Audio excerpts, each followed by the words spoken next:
Magandang umaga po. Ngayong araw ng linggo. Anong petsa na ngayon? Ha? 13. Tama ba? 13 na ang petsa ngayon. Ha? Ngayon po ay linggo. Tayo pang alas 7 hanggang alas 8 na umaga. Medyo yung pong ating partner ay wala muna. Pansamantala sapagkat may napakahalagang bagay na inaasikaso. Ha? Kung kaya tayo po ay solo. Ha? Parang medyo maputi ako dyan sa ako niya parang Randy. Ha? Ayos yan, ha? Ha? Nakaitim ako tapos itimpa yung background ko. Ha? Pero magagaling magtimpla itong ating kasamang mga nasa technical. Ha? Tulad ni Randy Remontigue. Sino pa? Si Junjun Salubre. Si Undo. Ha? Si Raymond Arbulida. Sino pa narito? Si Daniel Ordonez. Ha? Nabanggit ko na yata. Si Lloyd Dabola, yan po yung ating mga nag-a-assiste pag ganitong araw na ito ng linggo, dito po sa programang Stand Up Balikatan. Si King Pormaran po, pasamantalang kasama nyo sa loob po ng isang oras. At ito po, ang programang ito ay panglinggo, pang alas 7 hanggang pang alas 8 sa nakasimulcast po ito, bukod dito sa Broadcast Channel 6 ay nakasimulcast po sa 95.1 Kiss FM, 97.5 Radio City, 105.3 FM, Pakawak ng Bayan. Yan po yung tatlong pinakamalakas na radyo na pag-aaral nitong Conamor at saka Katigbak Enterprise. At bukod po dito, tayo nakasimulcast din. Ibig sabihin, sa bayan tayong napapakinggan. Diyan pa po sa tatlong himpilan ng pinakamalalakas ding radyo na nandiyan sa ika-4 na distrito. Ito pong 98.9 Live Radio, Love Radio, Love FM na nandiyan sa bahagi ng Lopez. Ito pong 93.3 nasa bahagi ng Gumaka at ito pong 98.3 Tagkawayan. Meron pa po tayo mamaya pang alas 9 diyan naman sa bahagi ng Spirit FM sa bahagi ng Infanta na nadyan sa Reyna area, yung tinatawag na Real Infanta Nakar. So, samahan niyo po ako at medyo aking boses ay namamalat sapagkat nung nakaraan Biyernes ay napainom tayo ng malalamig na tubig at malalamig na iced tea. Nakalimut ako ng konti sapagkat tayo nga ay dumalo sa isang kasalan. Congratulations dito sa aking pamangkin kay RG Pormaran Ilaw at ang nakaisang dibdib niya ay itong si Geraldine Asis. Congratulations sa mga batang ito na bagong nag-isang dibdib, nagpakasal diyan sa Santa Veronica at yung nagkasal ay tuntua si Father Milo Esplana. Good morning po, Father Father Milo. Yung paring yan ay matagal na natin kakilala. High school pa tayo kakilala na natin yan si Father Milo Esplana. Taga Kalmar yan At ano po yung mainit na balita? Tarakay tayo ng kaunti. Diyan sa parte ng COVID ay wala namang pagbabago. Bagamat may mga nagsasabi na iti pababa. Bakit ganoon? 257,000 pong mahigit ang COVID cases sa buong bansa. At ang kagandahan nito, hindi naman napakataas ng mortality. Nasa 4,000 lang na mahigit. Tulad dito po sa atin sa Quezon, 1,000 mahigit yung kaso. Pero yung recoveries naman ay mataas din. Yung namang death ay nasa 40 plus lang na mahigit. Yung sa lungsod nga ng Lucena ay 6 lang, kung hindi ako nagkakamali. Kasi from time to time, nagbabago po yung, na-update po yung mga COVID cases sa lungsod ng Lucena, sa lalawigan ng Quezon, sa Calabarzon, at sa buong bansa po. Maging sa ibang bansa, kita nyo naman, yung United States, pinakamataas pa rin. Yung India, pangilan yung India, pang-4. Yung Brazil, napakatataas po ng kaso ng COVID dyan. At talaga yatang yung bakuna, yung vaccine ang talagang inaantay ng lahat para ito ay tuloy ng masolusyonan. Yung threatening the curve ay marami po dyan nalilito. Yan ay maraming nalilito dyan. Meron yung B-shape, may U-shape na hindi na naintindihan ng ating karaniwang mamamayan. Itong mga ganitong, so pag tayo natatanong, sabi natin ay mag-update na kayo sa mga balita sapagkat mas higit na nakakalam yan itong mga authorized person na magsalita, tulad ng mga taga-DOH, itong presidential spokesman, pag dumami pa po ako nagsasalita, masyadong nakakalitoy, ha? Tulad ditong Okta Research ng team ng UP, ha? Di ba? Yung Ateneo, meron din kanilang sinasabi. So, nagkakalituhan po, ha? Kung tayo dadagdag pa, ay kaya nga tayo nagbibigay na lang kung ano yung sinabi ng report, ay nire-relay lang po natin, ha? Hindi tayo mahirap, ha? Mahirap mag-ano rito sa COVID na ito, ha? Talagang ako lamang kaninang umaga nakatigil doon sa isang tabit, habang mainiintay. Ito talagang COVID ang pinag-uusapan ng mga karaniwang mamamayan natin, ha? Yung pangalawa, siyempre dahil COVID, yung apekto, yung nawala ng trabaho, nahirapang kumain, yan po yung talagang karaniwang naranasan ng ating mga kababayan. Good morning, ha, kay Miss Lilibet Azores, at hopefully ay gumaling ka sa iyong maliit na karamdaman, ha, na naadyan po siya sa bahagi ng isang ospital, at medyo mahina yung kanyang pintig ng puso, ha, kaya nagpapalakas na siya, at inaasahan natin yung paggaling niya, ha. Itong ating pagdarasal ay sana'y makatulong para itong ating kaibigan si Miss Lilibet Azores ay lalong lumakas. Medyo mahina na kaunti yung katawan niya, pero alam mo naman yan, ha, yan ay malakas ang katawan niyan. Dahan nga lang siguro, baka tinamaan ng kaunting ubo, ha, nagkakaganon, ha. So, hopefully, ay gumaling ka ng gumaling, at ng ating pong makapanaya muli itong ating kaibigan ng mula dyan sa SM, ha, siya yung PR ng SM. Ganyan din po sa bahagi ng Pacific Mall, ha. Pares po natin kaibigan yan, ha, kay Miss Catalina Abrica. Good morning sa iyo, Madam Kata Abrica.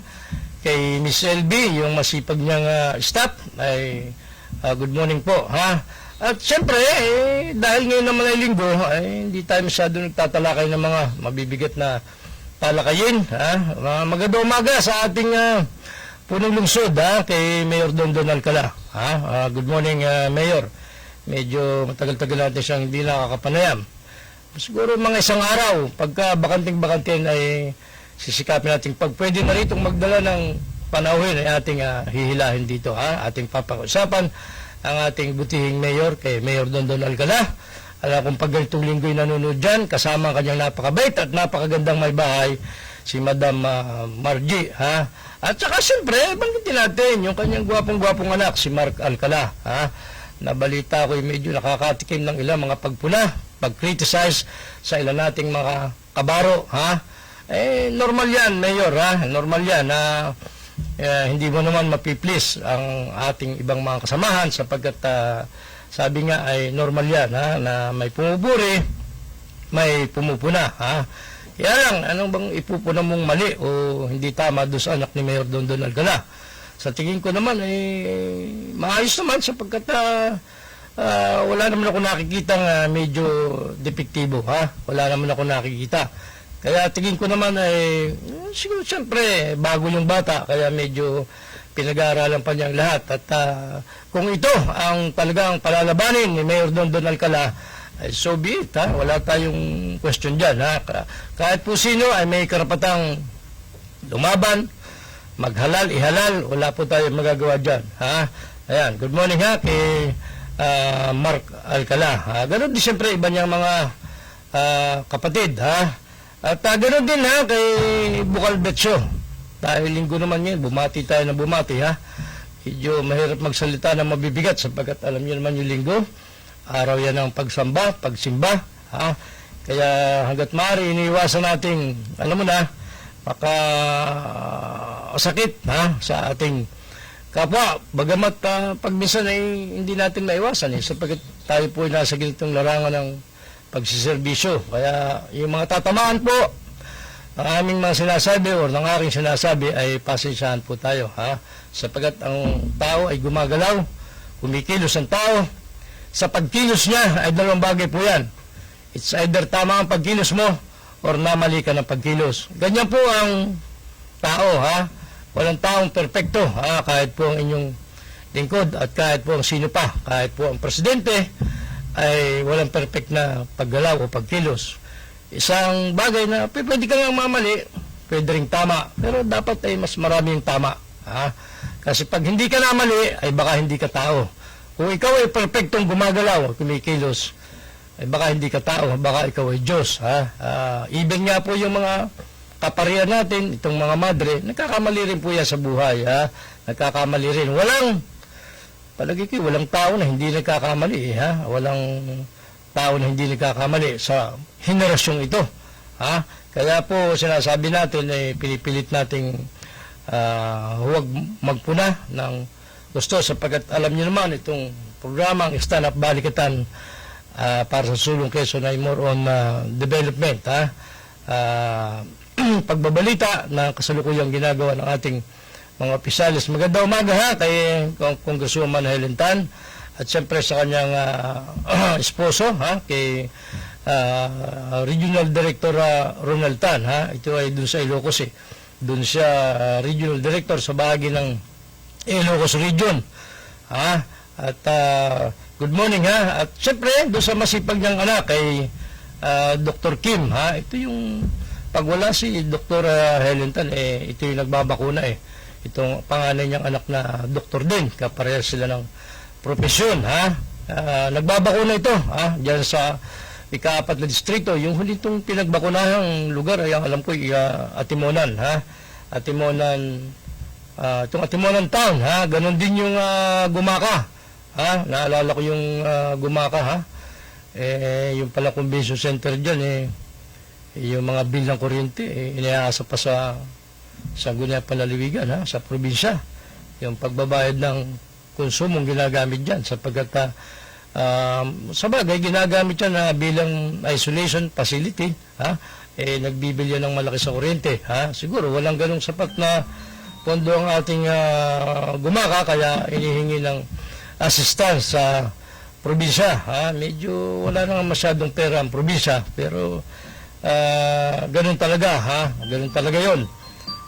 Nung araw nga, naalala ko nung araw, pag tayo nagko-cover sa Sangguniang, ultimate regional trial court or yung fiscal's office, humihingi ng assistance, pambayad sa kuryente, pambayad sa telepono, humihingi ng assistance sa Office of the Governor. Pero siyempre, dumadaan niya sa sa pagpupulong diyan sa bahagi ng Sangguniang Panlalawigan, miski nung panahon pa nung dating mga gobernador, humihingi ng assistance ang ating mga nasa gobyerno, tulad niya ng RTC, yung Fiscal's Office, ultimo pambayad sa mga bills, pambayad sa mga security personnel, normal yan, humingi ng assistance, financial assistance sa executive department. Kaya dumadaan po yan sa Sangguniang. Hindi pwedeng basta ang executive ay magre-release, hindi pwede yun. Kinakailangan pinagtitibay ng Sangguniang Panlalawigan. At since nabagit nyo yung Sangguniang Panlalawigan, nung pong Biyernes, ang inyong lingkod ay medyo hindi nakadalo doon sa sinagawang pagpupulong o yung session, ika-24 na ordinaryong pagpupulong o regular session ng Sangguniang Panlalawigan. Hindi po tayo nakadalo. Ito ay alas 10 ng umaga and then hanggang after lunch na. Hindi po tayo nakadalo sapagkat maigiri naman sapagkat tayo ay dumalo nga sa isang kasalan nitong aking pamangkin. At may ginar lang, hindi po tayo nakadalo sapagkat kung ako'y nakadalo doon, ay sinasabi ko sa inyo ay mag-iilit lamang aking ulo. Sapagkat ang pinakahuli kong nabalita, hanggat maaari ayokong talakayan itong usapin ito dahil linggo kaya lang ito yung mga pinakahuling nangyari na hindi naman natin pwedeng hindi sasabihin paktual ito at ito ay naganap na nung nakaraang Biyernes. Alam niyo po, napakatagal na panahon na nung nagsimula ang COVID noong Marso. Ay ngayon Setyembre na. 6 na buwan na po na nasa ilalim tayo ng pandemya. At karamihan, even ang Congress ay gumagawa ng virtual. Ang ating Sangguniang Panlalawigan ay madalas nagbe-virtual at madalas hindi rin. Minsan ay walang session, minsan ay walang quorum, kulang sa mga dumalo, kaya hindi nagkakaroon ng session. Pero sa kahabaan itong 5 buwang mahigit na ito, lalo na nung anong buwan yun, March, April, Mayo, nakakadalo pa tayo. Nakakadalo pa tayo ng regular na session dyan sa Sangguniang Panlalawigan. At minsan nga ay sunod-sunod na face-to-face ang session, minsan naman ay virtual or online. Ibig ko sabihin na nitong nakaraang pinakahuling session na naganap dito sa Sangguniang Panlalawigan ay medyo kakaiba pala yung nangyari ayon sa ating mga impormasyon na nakuha. Di umano, hindi ko po sinasabing sigurado sapagkat ako'y wala doon. Di umano ay hindi raw pinayagan ang ating mga kabaro na mag-cover dyan sa sesyon na nagaganap ng Friday na yon. Excited pa naman yung ating mga kabaro dahil nung mga nakaraang weeks nga, months ay virtual. So, hindi maka-access ang karamihan ng mga mamamayag dahil virtual nga. Ang gagawin nila, pag nag-virtual, sisikaping tawagan yung mga kaibigan board members at tanungin kung ano nangyari doon sa virtual session. So, this time, nung nakaraang Friday, ay face-to-face po yung naganap. Subalit, ang hindi kagandahang balita ay sabi nga ay bakit hindi pinapasok itong ating mga kasamahang mamamahayag doon sa session hall, doon sa plenary. At hindi nakapag-cover. Balita ko, naroon pa sila Manong Johnny Glorioso, isa sa pinaka-senior sa ating industriya, sa media, hindi pinayagan. At yung si kasamang Jake Beans, hindi rin pinayagan. Marami pang iba, sila, may mga babae pa na hindi nakapasok, hindi pinayagan. Pero yung pong ating partner dito, si Miss Celine, ay hindi naman nakadalo doon sapagkat meron din siyang ibang inaasikaso nung session na yun nung Friday. Dahil excited yung mga media at meron napakahalagang pag-uusapan, yun nga po, medyo sila ay bigo at hindi nakapasok. Di umano, ayon doon sa ating mga informante, nung pumapasok, nag-attempt na pumasok itong mga ating mga media, ay ang sabi raw ng gwardyang si Flor, yung babae dyan, ay bawal po. So sabi ng mga media, bakit bawal? Yung po ang utos, di umano, yung po ang utos ni board member Jet Suarez. Yun daw, sinasabi ko daw sapagkat wala ako doon. Yun daw ang sinabi doon sa mga mamamahayag na gustong mag-cover nung napakahalagang sesyon, nung Biyernes. So, yun daw ang dahilan. Itong ayaw daw, ang kinakatwiran ng guard na babae, yung lady guard, ay si Bukal Jet Suarez. Yun po ang sinabi. Hindi naman sinabi na yung Vice Governor ang hindi pumapayag. Ang sabi ay si Bukal Jet Suarez. So, ngayon po, ay sabi ko nga, bakit nagkaganon? Ay Vice Governor na ba si Jet Suarez? Siya na ba ang kasalukuyang Vice Governor? Siyempre hindi po, di ba? Hindi po, siya ay majority floor leader lang. So, anong talagang dahilan at hindi pinapapasok ang mga media? Ay siyempre, as usual, COVID measures. COVID measures. Pag-iingat dahil nasa pandemya po tayo. Ngayon, kung sasabihin pag-iingat, ay tama naman Nag-iingat ang ating provincial board members, ang secretariat, ay nag-iingat sapagkat baka nga may makapasok na virus. Pero tanga lang po yung kahit po tanga may isip kahit isang taong tanga ay pwedeng isipin. Ibig sabihin tanga yung hindi kagalingan, karaniwan lang, may isip niya kung siya naandun. Sino ang pwedeng magdala ng virus at sino ang hindi pwedeng magdala sa mga oras na yon? Ibig man sabihin yung ating mga board members ay walang pwedeng madalang virus. Yung ating mga taga-secretariat ay walang dalang virus. Yung mga staff, yung po ba mga pinapasok na taga-PIO, ay walang dalang virus. Yan po yung mga tinatanong ng ating mga kasamahan. Tayo naman ay nagre-relay lang, So, pag sinabi mong COVID measures, mabuti ko yung kada isang taong pinapasok doon ay na-swab lahat at magpapatunay na walang dalang virus. Di ba? So, lahat ng taong pwedeng pumasok doon ay pwedeng may dalang virus. Kahit yung mga board members ay pwedeng may dalang virus. So, ito ang usapin ng COVID measures na ito. Ito ang dinadahilan. Nagsalita ang ating Vice Governor, nagsalita ang majority floor leader na na andyan naman, binabati yung mga media, doon naman po sa video, wala namang makitang taga-media ron. Ang nakita doon ay yung government media, yung PIO. Ilan yun? Baka 4 yun o 5. Yun po ang nakita doon. At sila yung nag-live nung programang yun. Well, of course, wala namang masama doon. Wala purong masama. At wala akong makitang masama doon. Maganda rin nga sapagkat for the first time ay nag-live ang PIO ng probinsya. Ang sabi kasi ng Vice Governor nung nagsasalita ay parang pinayagan nilang 5 media lang ang papapasukin or pinapasok. Ay, paano mo ikakategorisyon? Paano mo pipiliin yun? Na 5 media lang. Napakabigat nun sa parte ng media. Paano mo pipiliin? Taga-dyaryo, taga-TV, taga-radyo? Paano mo pipiliin? So, sa madalit salita, meron daw isa na nakapasok. Ngayon, nung mayroon isa na nakapasok, taga-radyo rin, nagreklamo daw yun ang mga media rin. Bakit naman yun pinapasok? So, sa madalit salita, para walang inggitan, ay pinalabas yata. Pinalabas daw para totally walang media ron. At ikino-cover naman, inilalive naman ng PIO. Inilalive naman at yun yung nangyari. So sa madalit salita, tayo po kung totoo ito hindi ko tinitiyak. Kung totoo ito, bukal Jet Suarez. Kung totoo ito hindi ko sinisigurado sa iyo. Kung totoo na sinabi mo doon sa guard na huwag papasukin ng mga media, ay mag-isip ka kung tama yung desisyon mo o hindi tama. Sapagkat bakit ng mga nakaraang face-to-face ay pinapayagan nyo at wala namang pinagbabawalan?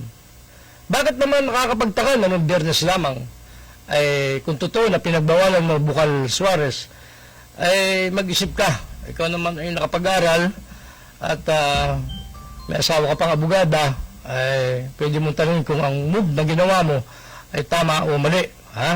Bukal Jet Suarez. Ayaw nating pumuna o ayaw nating manisi ng ano. Kaya nga sinasabi natin, kung totoo na hindi mo pinayagan na bukal Jet Suarez, baka naman hindi ikaw.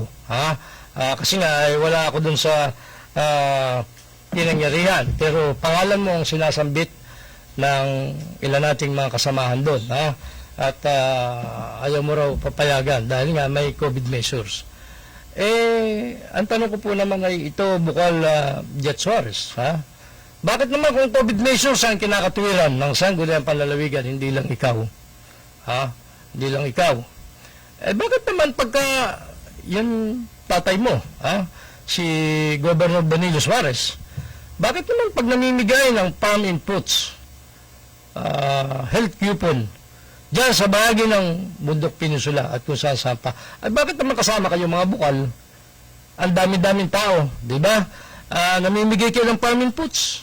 Sama-sama kayo, yung governor, mga bukal na nasa ganung distrito, at kasama yung mga kapitan, at kung sino-sino pang tao. Napakarami po, umahalubilo kayo sa mga tao.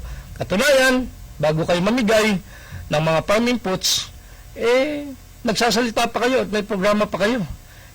Hindi nyo ba naisip, hindi ba naisip ng ating pamahalaan na yung pagtitipid? Wala nang pera di ba? Sinasabi, wala tayong masyadong salapi ang probinsya. Kaya nga, mangungutang di po ba? Kaya nga nagsusupplement pa. Walang pera, hindi ba pera yung ginagastusin nyo? Kung ako ang gobernador dahil COVID measures, dahil ako ay 75-year-old na. Gobernador ako, 75-year-old na ako. Prone ako sa COVID dahil may edad na ako kahit sabihing malakas ang katawan ko. Kung ako ang gobernador, ang gagawin ko dito ay hindi na ako pupunta doon sa mga bayan-bayan para ipamahagi yung farm inputs. Ang gagawin ko, i-delegate ko sa mga mayor.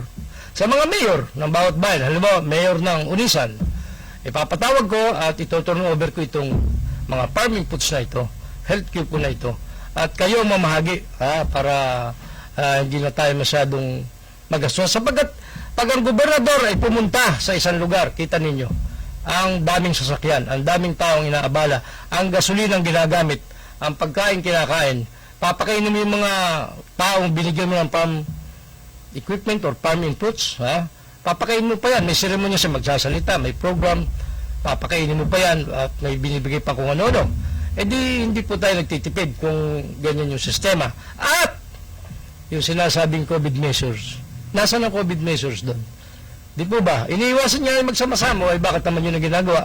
Bakit kung ayaw ng mga board members na magpapasok ng mga media dyan sa bahagi ng session, bakit itong mga board members ay sumasama naman kay Gob? Sa pamamahagi ng mga PAM inputs, bakit po?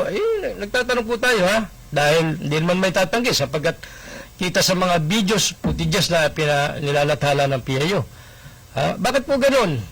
Bakit doon sa sangguniang palalawigan ay bukod tanging yung media ay ayaw papasukin? Sa bagay, meron din ilang mga tao na, alam niyo na, yung gustong makapanood, hindi rin yung pinapasok. Kaya lang, sa tinagal-tagal nga na hindi nagsasesyo sa kagustuhan ng mga media na makapag-cover at makapag-update ng balita, ay bigo sila na hindi nakapasok dahil dahilan nga ay COVID measures. Kaya nga po yung natin sinabi, COVID measures ba talaga? O ayaw malaman ng mga board members ng sangguniang palalawigan, ang ayaw malaman nila, ayaw makita ng mga mamamahayag. Kaya lang, mamaya po ibabalik tayo, at commercial muna tayo.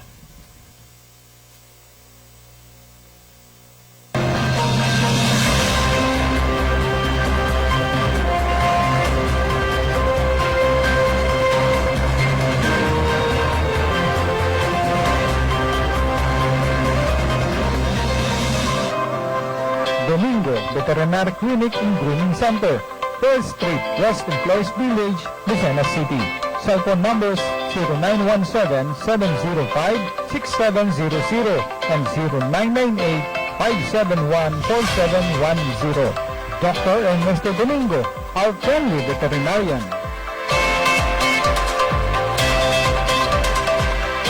Ang mga may sakit ay hindi dapat pinaghihintay at huwag nating ilagay sa panganibang buhay ng ating mga mahal na kapamilya. Narito palagi ang sigurado at ligtas sa serbisyo ng Sakit Buhay Ambulance Center. Sakit Buhay Ambulance Center. Mga pribadong ambulansya na 24 hours on call. Saan mang dako ng Pilipinas nabot ng ambulansya ay pupuntahan, maging ligtas ka lamang. Ang bawat ambulansya ay equipped with ambubad pag rabi ang pasyente. May 3 sets ng oxygen tank with regulator. May emergency medicine, walang red tape, hatid agad, safe ang pasyente. DTI registered at kumpleto sa lisensya at permit. Sakit Buhay Ambulance Center. Maingat, kadamay sa kagipitan at sa lahat ng oras ng pangailangan. Sakit Buhay Ambulance Center. Para sa mabilis na serbisyo, tawagan ang kanilang hotline 0423732983 o 0918-911-8332. Ang punong tanggapan ay nasa Calamar Home Subdivision, Kalurang Mayo, Lucena. Sakit Buhay Ambulance Center. Kontakin lamang ating kaibigang si Danny Lingon. Kung kayo'y pinahihirapan ng gayuma, hika, nahahapot, sumasakit ang dibdib sa kaunting paglakad, may sakit sa puso, mataas ang presyon, himamatayin, may epilepsy, sakit sa balat gaya ng allergy at psoriasis, diabetes, peptic ulcer, sakit sa atay, akdo at bato, sakit sa babae o sexually transmitted diseases, pabalik-balik na lagnat, di malisan ng sipon at tubo, may gumuguhit na masakit sa hita at piging. Agad na kumonsulta kay Dr. Rolando Ridor. May kompletong laboratorio, X-ray at ECG para sa mabilis na resulta ng eksaminasyon. Ang konsultasyon sa Ridor Medical Clinic ay mula Lunes hanggang Sabado, alas 8:30 ng umaga hanggang alas 12 ng tanghali, alas 12:30 hanggang alas 5 ng hapon. Dr. Rolly Ridor, espesyalista sa internal at family medicine. Ang klinika ni Dr. Rolly Ridor ay nasa bago nitong address sa number 44, San Antonio Street, Lourdes Subdivision, Phase 2, Iam, Lucena City. Ang pasok po ay sa kanto ng Gemini. Sa mga na-stroke at hirap lumakad, magpunta agad kay Dr. Ridor para kayo ay matulungan lumakad. We're back! Narito nang muli ang sarap ng Dagat Kusina Gubat Restaurant. Balikan ang masasarap na seafood katahe sa maaliwalas na kapaligiran. Sinigang na tuna, sweet and sour lapu-lapu, inihaw na blue marlin, pusit, inihaw o adobo sa gata, sugpo o buttered crab, calamares at seafood kare-kare. Katakam! All-time favorites tulad ng bulalo, crispy pata at bistek Tagalog. Yum, yum! Sarap na di makalimutan. Sa Dagat Kusina Gubat Restaurant, may mas maraming mapamimilian para sa iba't ibang panlasa ng buong pamilya. May pasta, pansit, combo meals at cupcakes and cookies ng Tenten Baked Goodies. At mag-uwi ng masasarap at kakaibang pasalubong products mula sa Dagat Kusina Gubat Restaurant. Tara na! Muling bisitahin ang Dagat Kusina Gubat Restaurant sa Barangay Masin Sur, Candelaria, Quezon, along Candelaria Bypass Road. Call or text 0921-764-1220 for inquiries and reservations. Dagat Kusina Gubat Restaurant. Masarap sa pagkain sa maaliwalas na kapaligiran. Ang Dagat Kusina Gubat Restaurant ay sumusunod sa lahat ng safety and health protocols na ipinatutupad sa ilalim ng Interagency Task Force Guidelines upang matiyak ang kaligtasan ng lahat ng customers at staff.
Mula sa Media Capital ng Calabarzon, live and in colors, this is DCG Radio TV Network, broadcasting from the top of 1022 DCG Tower 1.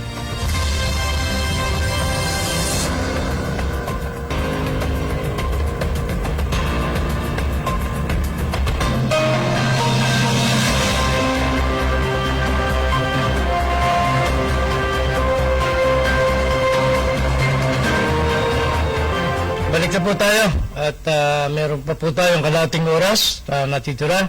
Ito naman po ay isang oras lang, tayo ay nakakalahati na. Muli po si King Pormaran ang nakakasama nyo dito sa panglinggong edisyon ng Stand Up Balikatan para sa Sulong Quezon with Congresswoman Helen Tan. Siguro kahapon napanood nyo kay kasamang David Oro, naging panawin niya doon si Congresswoman Helen Tan at nagbigay siya nagpa-interview siya tungkol doon sa kanyang mga proyektong nagawa na at gagawin pa. Ang alam ko, pinakahuli yung pinamagi niya kahapon na isang kompletong emergency ambulance. Ito yung kompletong gamit na ibinigay niya dyan sa bahagi ng Tagkawayan.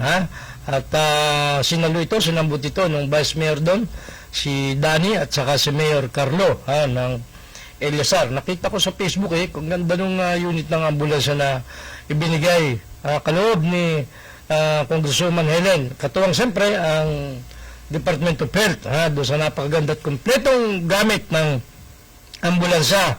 At siyempre patuloy po yung kanyang pagbibigay ng tulong doon sa mga barangay dyan sa Gumaca na naabutan ng lockdown. Automatic ina-assistihan po niya yung mga tao niya, binibigyan ng mga pagkain at kung ano-ano pa. At ito po, gaya ng sinabi ko, tayo po ay patuloy na napapanood dito sa Broadcast Channel 6 at napapakinggan po tayo sa tatlo pang pinakamalalakas na radyo na pag-aari nitong Katigbak at saka Kunamor. Ito pong 95.1, 97.5, 105.3. Ganon din po yung 98.9 Love FM dyan sa bahagi ng Lopez. Ito pong 93.3 bahagi ng Gumaca, 98.3 ng Tagkawayan. Parang nasa ika-4 na distrito po ito. At makinig po kayo dyan sapagkat medyo may kalayuan yan. Siyempre itong ating Broadcast Channel 6 ay hindi naman medyo makakarating dyan sa bahagi niya. So dahil tayo po ay nasa Facebook Live ng Stand Up Balikatan, pwede rin po kayong maka-access doon. Muli, balik tayo doon sa aking tinatalakay na naganap nung Friday sa Sangguniang Panlalawigan. Ang tanungan ng marami ay bakit hindi papasukin yung media samantalang yung PAO ay pinapasok. Ibang PAO ay safe. Sila ba'y hindi sila pwede magdala ng virus? Sila ba'y na-swab? Kaya sila yung pinapasok. Yan po ay tinatanong lang ng ating mga kasamahan. So, ang hinala ng marami kung bakit nagkaganon, hinala po hinala. Wala namang masama maghinala. Wala namang masama magsuspecha, di ba? Ang hinala po nung mga karamihan sa media pumunta ron, kung bakit ayaw silang papasukin, sapagkat may napakahalagang usapin na magaganap. Tulad nung kagustuhan ng majority bloc na ipasa po yung hinihiling na budget, yung supplemental budget number 5, para itong, may number pa, para itong soup number 5, parang ganun ito, So, yun po, at hundreds of millions ang perang pinag-uusapan dito. Kung hindi ako nagkakamali, ay 223 million yung gusto ng majority members sa Sangguniang na ipasa ito. At ito yung mga perang lang ang gagamitin sa hindi mo maintindihan. Nagsalita po, nag-manifestation ng kada bukal, kada isa. Yung akin natatandaan ay isa itong si Bukal Jerry talaga. Sabi niya, hindi na ito normal ang nagaganap dito sa kapulungan ito. Hindi po ako may sabi si Jerry talaga. Si Bukal Jerry talaga po may sabi niyan at yan ay nakalive. Hindi raw normal yung nangyayari doon sa kanilang kapulungan. Ganon din si Bukal Derek Magbuhos. Sa tingin niya ay hindi rin normal sapagkat bakit? Humiling po siya na magkaroon ng reorganization. Teka, nalayo tayo na kaunti. Doon muna tayo sa 223 million na hinihiling na may pasa supplemental budget. Ibig sabihin, ito pong pera ito na lang gugugulin ay karamihan sa kanila ay hindi alam, hindi specified roon kung saan gagamitin itong 223 million. Yan po ang napakalinaw, malinaw pa sa sikat ng araw, Ibig sabihin, ang Office of the Governor ay nagpadala ng sulat sa Sangguniang Panlalawigan at ito po ay nire-receive. At pagka nakalagay lang doon ay nagre-request sila, title lang, sabi ni Bukal Jerry, title lang nakalagay na humihiling na magkaroon ng supplemental budget. Magsagawa ng session at humihiling ng supplemental budget ng pondo, pagtibay ng pondo. Wala nakalagay doon. Walang attachment. Yung po yung sinasabi ni Bukal Jerry talaga. Sino si Bukal Jerry talaga? Si Bukal Jerry talaga ay member ng majority bloc at kapanalig ng kasalukuyang gobernador. Kasi nga may minority po dyan, may majority dyan. Ang minority po dyan ay itong dating majority floor leader na si Sani Ubana, si Derek Magbuhos. Ayan po yung mga minority, yung dalawang yan. And the rest ay majority na tinatawag na kakampi ng administrasyon. Ngayon, kung ito pong si Jerry talaga ay nagsalita ng ganito, ay parang hindi rin normal. Sabi niya, hindi na ito normal sapagkat magpapasa tayo ng ganito kalang halaga. Hindi natin alam kung saan gugugulin. Hindi lang po siya ang nagtataka. Maging yung nasa minority rin. Minority ba matatawag ito? Hindi naman. Itong ABC, hindi ABC. Itong Liga ng mga Konsehalis, si Angelo, Bukal Angelo, nagtataka rin siya, bakit ganun, bakit ganyan. Saan ka nakakita ng, kasi yung sinasabi, priority, yung mga COVID-related services ang pagkakagastusan. Kasama na po dyan yung mga PPEs, kasama na yung mga gamot, kasama na yung kung ano-ano, ay okay yan, yun ang sinasabi, okay yan. Sino pa ang sa mga nalilito, at nagbigay din ng kanilang mga pahayag.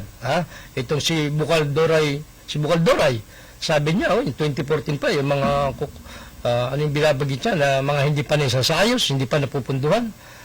Di ba, may mga binabangit siya na ang tagal na noon, hindi na isayos, hindi napupunduhan. So, hindi rin yan normal sa isang sanggunian na nangyayari. Sino pa mga may reklamo?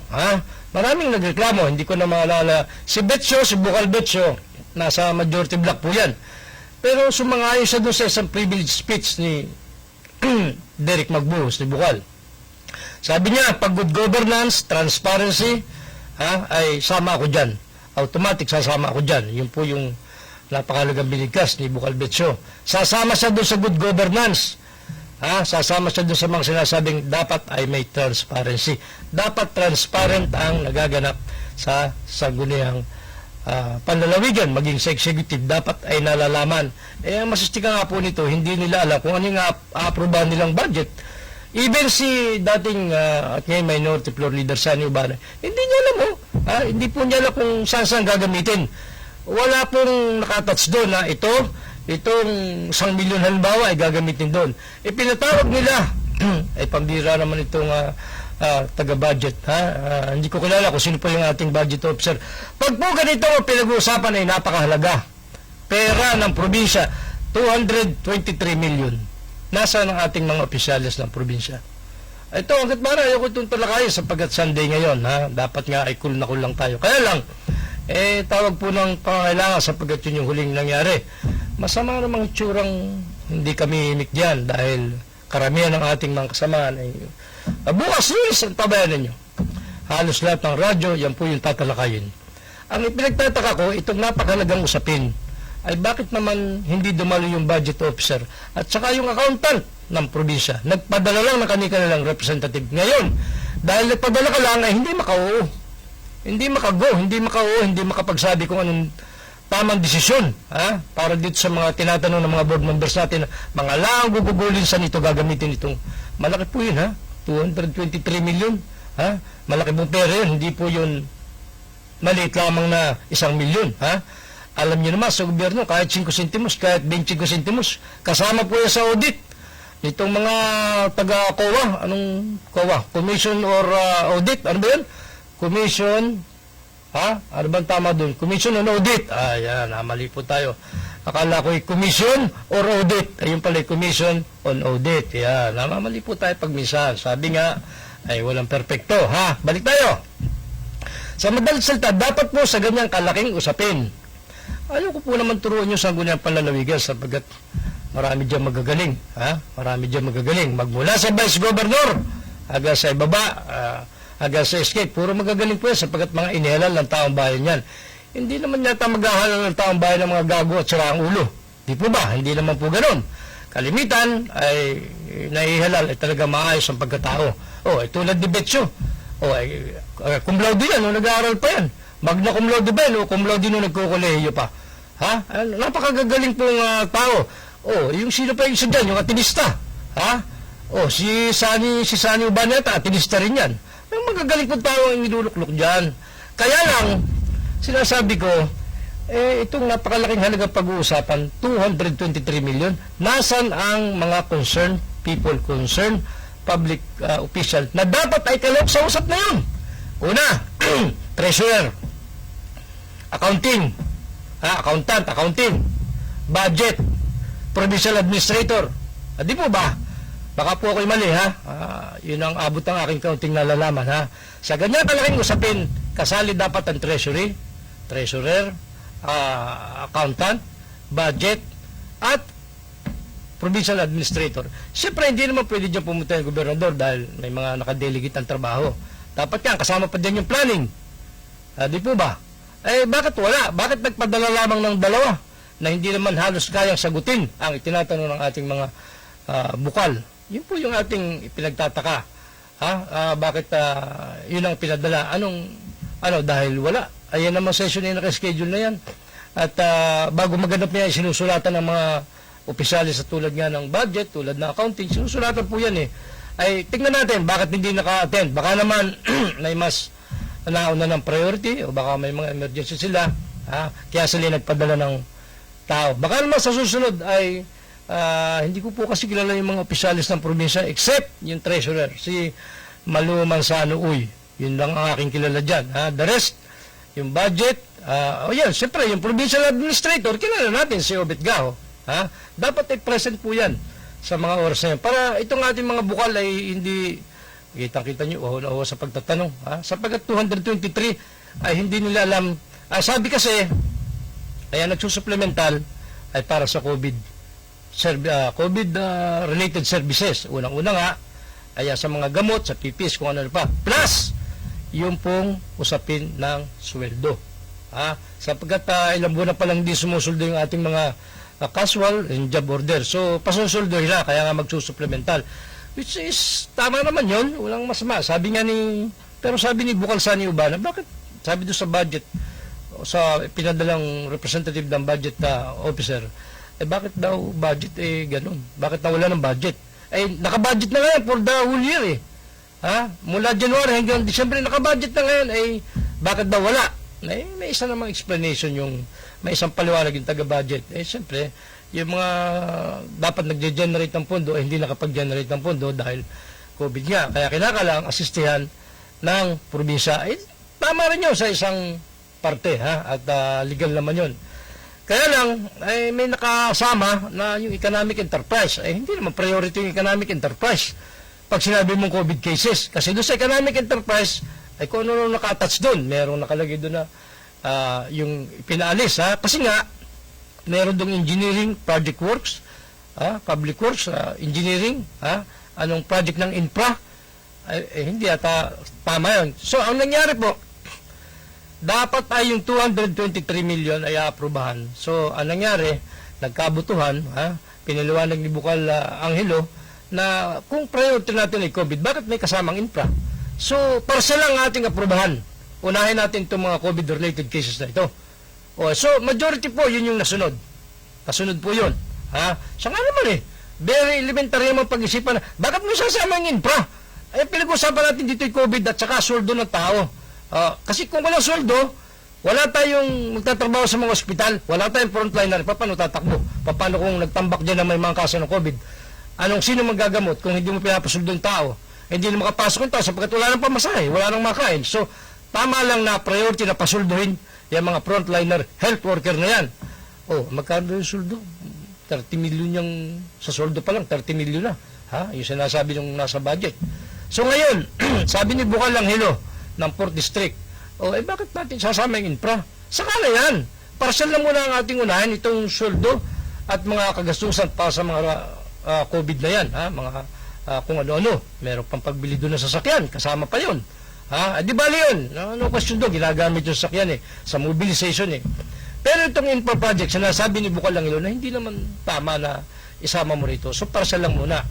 So, pangalawa, maraming, kulang po yung isang oras kung iisa-isahin ko yung sinabi ng mga board members, majority or minority. Pangalawa, at sinasabi niyang hindi normal. Kaya pala hindi normal. Hindi po ako nagsabi ang nagsabi na hindi normal ang nagaganap sa sagod ng panlalawigan ay board members mismo. Hindi po ako pinanood ko lamang Hindi normal. Bakit? Magkakaroon naman po ng reorganization. Ibig sabihin, nadeklara ron na i-vacate lahat ng chairmanship ng bawat committee. Halimbawa, committee ka ng Ways and Means. Ito yung tagahanap ng kwarta, tagahanap ng pondo, ibabakit po lahat yan at nabakit nga. Samantalang hindi pa katagalan, sabi ni Alona Obispo, bakit tayo mag-reorganization na naman? Simulan tayong umupo, nakatatlo na tayong ganito, pagpapalit-palit ng mga chairmanship. Nung nakaraang mga buwan, habang naka-pandemya, nagsipag-resign yung ibang mga committee chair, tulad ni Nasani Ubana, ni Derek Magbus, nagsipag-resign. Kaya pala siguro naimik ni Jerry na hindi ito normal. Hindi ito normal, ito nagaganap dito. So, pinagtibay ito, pinagkasunduan na magkakaroon tayo ng pagbibitiw sa bawat chairmanship. Ibig sabihin, vacate all positions. Zero muna, status quo, zero, walang galawan. Effective next week. Yun po effective din. Magkakaroon sila ng halalan na naman. Kung kanino mapupunta yung mga posisyon tulad ng Ways and Means, engineering, kung ano-anong health, kung anong committee po ang pinamumuno ng bawat bukal. Mag-reorganization sila. Ibig sabihin, magbabago na naman. Yun po yung sinasabing hindi normal. Bakit hindi normal? Sapagkat may mismanagement. Hindi po ako nagsabi Hindi ako nagsabi niyan. Board member po ang nagsabi niyan. Ang nagsabi niyan ay siyempre yung mga nasa minority. Siyempre sino magsasabi niyan? Di nasa minority, sina Derek Magbuhos, sina Sani Ubana. Kaya humiling sila na magkaroon ng panibagong pagbibitiw sa bawat hinahawakang komitiba at maghalal tayo ng panibagong mga upo. Yan po yung sinasabi kong hindi normal. Na sinabi ni Jerry talaga, hindi po ako may sabi Baka sabihin nyo naman ako ang nagsabi. Hindi po ako. Nagbase po tayo sa ating pinanood na footages. Ibig sabihin, itong mismong mga kapanalig na majority block, kapanalig ng executive, kapanalig ng punong lalawigan, ay hindi na nasisiyahan sa nagaganap diyan sa sangguniang panlalawigan. Kaya hiniling nila, nagkaisa sila, isipin nyo, nagbutuhan na, kita-kita nyo, nagbutuhan. Ilan ang bukal? 13. Ilan ang present? 2 lamang ang wala, diba? Yung 2, naka-online, pwede naman yun legal yun si Bukal Ina, Liwanag, at si Bukal Romano talaga. Hindi sila physically present. The rest, puro naandun. Naandun po lahat. So, kumpleto yan. 13. Lucky 13. 13. Naroon po lahat. Kahit naka-online yan, okay yan. Pinapayagan yan ng batas. Nagbutuhan sila tungkol doon sa reorganization. Ay dapat ay hindi mananalo yung minority block. Pero naganap po, ay sumama yung majority sa minority. Sumama. Tulad ni Jerry talaga, bumoto. Si Doraitan, bumoto. Si Betcho, bumoto. Sumangayon itong majority sa kagustuhan ng minority na magsipag-resign tayo lahat sa ating mga hinahawakang committee chair. At pagtibayin natin. Nagbutuhan, nagtaasan ng kamay. Even si Romano yung nag-abstain. Kaya naging 9 ang nakalamang ang minority, sumama yung ibang majority, naging 9. Si Bukalina ay nag-yes, sumama sa minority. Kaya po, by next week, effective next week, next session, ay mawawala na yung dating mga inuupang committee chair. Even the majority floor leader, mawawala po. Ang kasalukuyang majority floor leader ay si Bukal Jet Suarez. So, by next week, hindi na siya. Hindi na po siya. At hindi na rin si Sani ang minority floor leader. Maghahalal po sila kung sino yung upo na majority floor leader, minority floor leader, at mga committee chair ng bawat komitiba dyan sa sangguniang panlalawigan. Ang buod po ng aking sinasabi ay isa lang. Isa po ang nakikita kong dahilan. Hindi naman po politikahan sapagkat ang eleksyon man ay 2022 pa. Ano lang ba naman petsa ngayon? 2020 lang, September lang.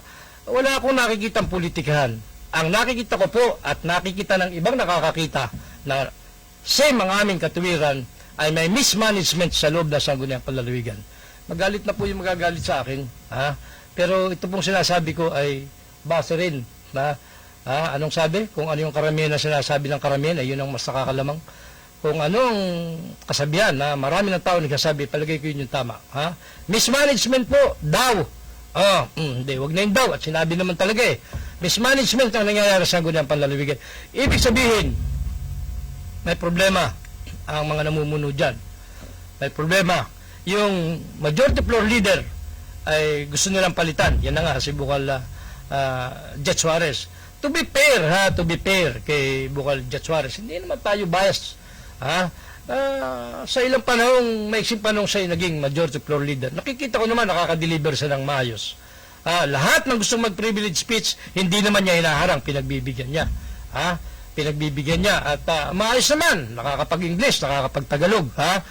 Kahit malikot pa, uli-uli doon sa Sangguniang, sa tingin ko po, para baka sabihin niyo naman kulay-kulay. Wala pong ganoon. Maayos naman itong si Bukal Jet Suarez at miski nung hindi pa sa majority ng mga nakaraang taon, maayos po naman nakakapag-perform ng kanyang trabaho. Lamang ay ito nga ang nangyari. Gusto siyang palitan ng karamihan ng mga bukal. Anong ibig sabihin? May tama ka. Ibig sabihin, depektibo ka. Kasi bakit? Bakit ka papalitan? Ako nga mismo, sa tingin ko, maayos ka since hindi naman ako yung naandun at wala naman akong karapatan makialam, ang may karapatan na magtanggal sa iyo at maghalal sa iyo, mga kapwa mo. So tingin ko, yun po yung nakitang mismanagement ng mga kasamahan niya.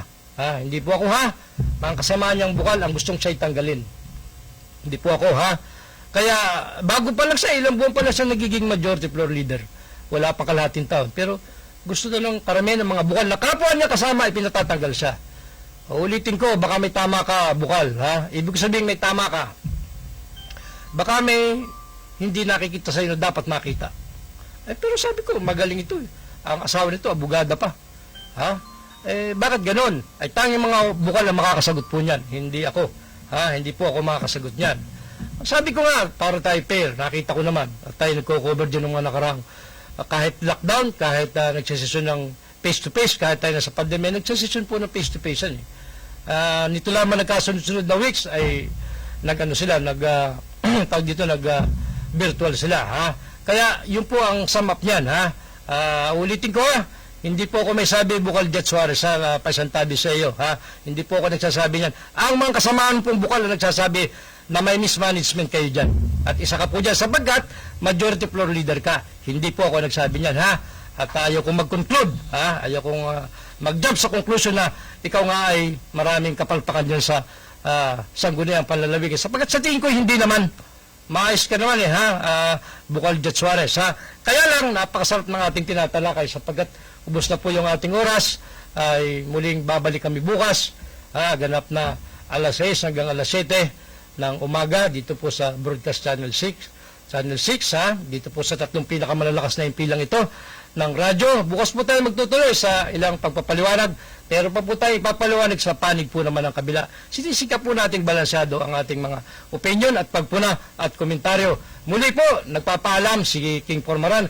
Magandang umaga kay paring Manolo Rehio, kay dyan sa Bulaluhan, sa Gulang-Gulang. Magandang umaga sa inyo dyan. Wala na lang tayong oras, kaya hindi natin mabanggit ang mga pangalan. Muli po, pasamantala, sa pangalan po ng aking kasama, si Miss Celine Tutor, na bukas ay babalik. Ako po ang nakasama nyo sa loob na isang oras sa panigong edisyon ng programang Stand Up Balikatan para sa Sulong Quezon with Congresswoman Helen Tan. Si King Formaran po nagpapasalamat sa inyong lahat. Magandang umaga po.